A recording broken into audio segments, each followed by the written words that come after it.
5 znakova masne jetre koje možete proveriti kod kuće.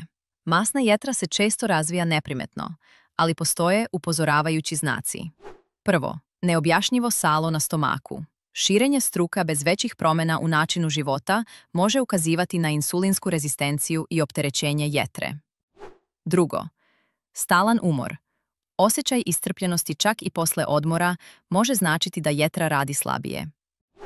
Treće, nelagodnost ispod desnog rebra.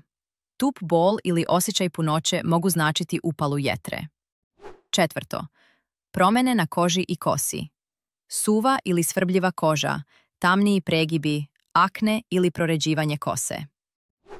Peto, mučnina ili gubitak apetita.